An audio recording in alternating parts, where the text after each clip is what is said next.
Welcome back to our YouTube channel. इस video में हम बात करेंगे दुनिया की सब में पुरानी माउंटेन रेंज के बारे में। हम बात करेंगे अरावली हिल्स के ओरिजिन से लेके इसकी इंडियन सब कॉन्टिनेंट के लिए क्या इंपॉर्टेंस है, कैसे इसने लाखों सालों से इंडिया को एक रेगिस्तान बनने से बचा रखा है और इंसानों की अननेसेसरी एक्सप्लॉयटेशन की वजह से कैसे इसका अस्तित्व आज खतरे में है और हमारी गवर्नमेंट ने इसको बचाने के लिए अभी तक क्या इनिशिएटिव लिए हैं और हमें आगे क्या एक्शन लेने चाहिए इसको बचाने के लिए।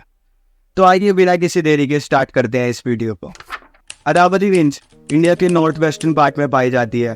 इसकी लंबाई की बात की जाए तो ये लगभग 670 किलोमीटर लंबी है, जो कि गुजरात से स्टार्ट होती है, फिर राजस्थान हरियाणा से होते हुए दिल्ली के महरौली क्षेत्र में विलुप्त होती है। अगर इसकी ओरिजिन की बात की जाए तो ये दुनिया के सब में पुराने कुछ जियोलॉजिकल इवेंट में से एक है, जब आज से लगभग 2 बिलियन ईयर अगो पहले इंडिया महाद्वीप टेक्टोनिक प्लेट्स में बदलाव की वजह से आके एशियन महाद्वीप से टकराया था। इसी वक्त हिमालयन माउंटेन रेंज का भी ओरिजिन हुआ था। अगर इसकी हाईएस्ट पीक की बात की जाए तो वो गुरु शिखर है, जो माउंट अरबुदा में पाई जाती है, जिसकी हाइट है लगभग 5650 फीट। ये माउंट अबू से लगभग 15 किलोमीटर की दूरी पे है और ये इंडिया के एक बहुत जाने माने टूरिस्ट स्पॉट के नाम से भी मशहूर है। इसे दुनिया की सब में पॉपुलेटेड सिटी दिल्ली एनसीआर के लंग्स के नाम से भी जाना जाता है। कई नेशनल पार्क और वाइल्ड लाइफ सेंचुरी भी इसके भीतर आते हैं, जैसे कि Sariska national park, Kumbhalgarh sanctuary और माउंट आबू सेंचुरी। अगर इसकी इंपॉर्टेंस की बात की जाए तो ये एक बैरियर की तरह काम करता है, जो मिडल ईस्ट से ड्राई और हार्श विंड्स आती हैं उन्हें नॉर्थ इंडिया में आने से रोकता है।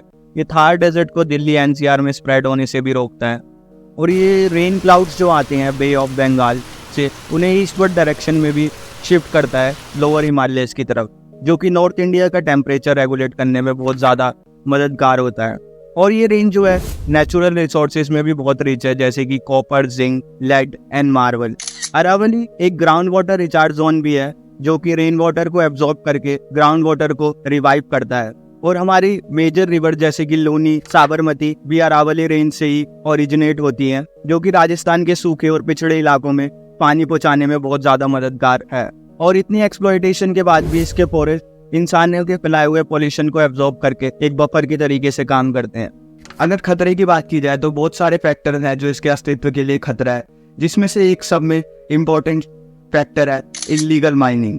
इल्लीगल माइनिंग ने ना सिर्फ इसके विलुप्ति के कगार पे पहुंचा दिया है, बल्कि यहाँ पे पाए जाने वाले पेड़ पौधे, फल और जानवरों को भी विलुप्त कर दिया है।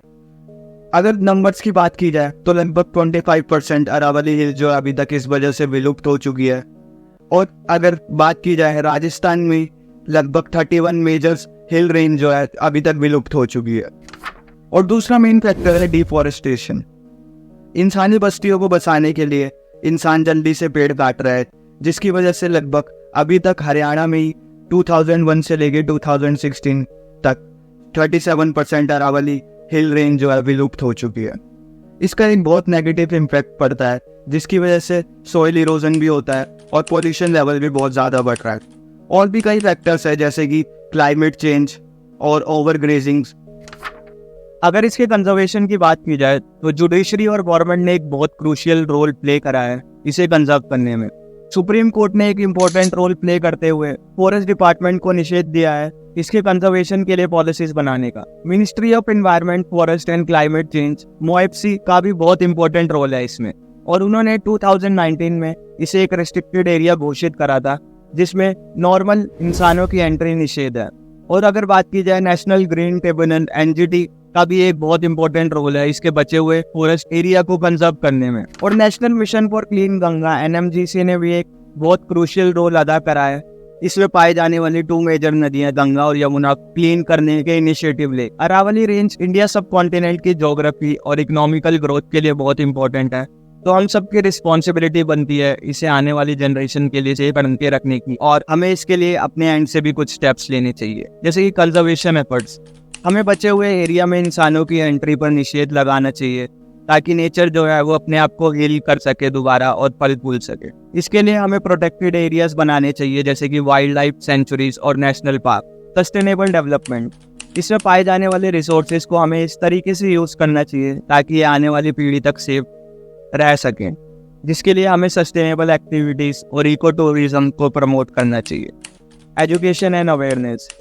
इसके आसपास रहने वाले लोगों को हमें इसकी इम्पोर्टेंस के बारे में एजुकेट करना चाहिए ताकि वो इसकी इम्पोर्टेंस को समझ के इसे कंजर्व करने में स्टेप उठा सकें। और fourth and important step, research and monitoring. हमें इस एरिया में रिसर्च करनी चाहिए ताकि ह्यूमंस के इम्पैक्ट को समझ सके। होप सो ये वीडियो आपको अच्छी लगी होगी। For more informative videos channel को सब्सक्राइब और लाइक करना ना भूलिएगा। बाकी मिलते हैं जल्द एक नए टॉपिक के साथ।